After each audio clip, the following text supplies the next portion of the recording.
नमस्कार विद्यार्थी मित्रांनो, स्टडी कॅम्पस या चॅनलवर आपलं स्वागत आहे. तर आजचा आपला पहिला प्रश्न बघूयात.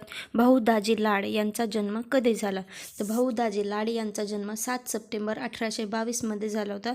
तर त्यांचं मूळ जे नाव होतं ते रामचंद्र विठ्ठल लाड असं होतं. त्यांनी एल्फिस्टन कॉलेजमध्ये शिक्षण घेतलं आणि त्याच कॉलेजमध्ये 1843ला त्यांची शिक्षक म्हणून नेमणूक झाली होती.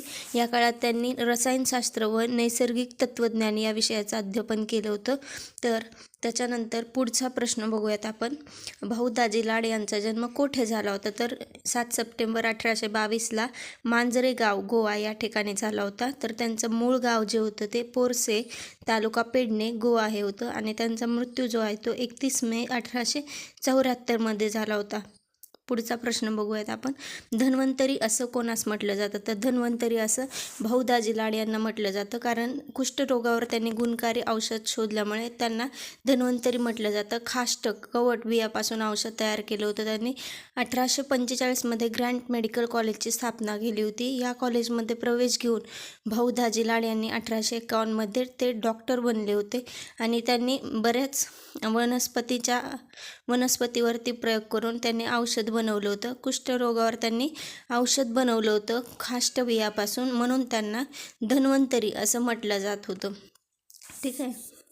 तर धन्वंतरी असं कोणास म्हटलं जातं? तर भाऊ दाजी लाड यांना म्हटलं जातं.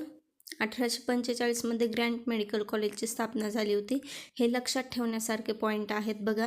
सराव प्रश्नातून यात कव्हर केले जात आहेत. आता पुढचा प्रश्न बघूयात.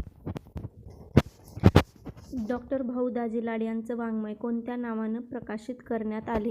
डॉक्टर भाऊ दाजी लाड यांचं वाङ्मय कोणत्या नावानं प्रकाशित करण्यात आलं होतं? तर the literary remains of Bhau Daji Lad. काय म्हटलंय? The literary remains of Bhau Daji Lad या नावानं त्यांचं वाङ्मय प्रकाशित करण्यात आलं होतं. पुढचा प्रश्न बघूयात आपण.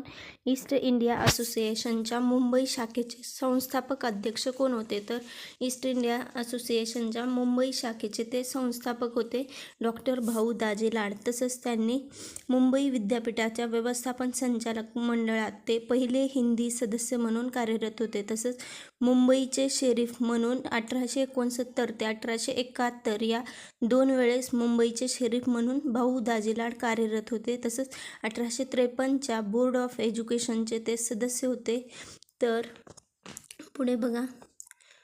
जगन्नाथ शंकर शेट्टी यांनी स्थापन केलेल्या एल्फिस्टन निधीचे विश्वस्त म्हणून डॉक्टर भाऊ दाजी लाड यांनी काम केलं होतं. तर इथं लक्षात ठेवण्यासारखे पॉईंट आहेत हे. ईस्ट इंडिया असोसिएशनच्या मुंबई शाखेचे अध्यक्ष डॉक्टर भाऊ दाजी लाड होते. थँक्यू.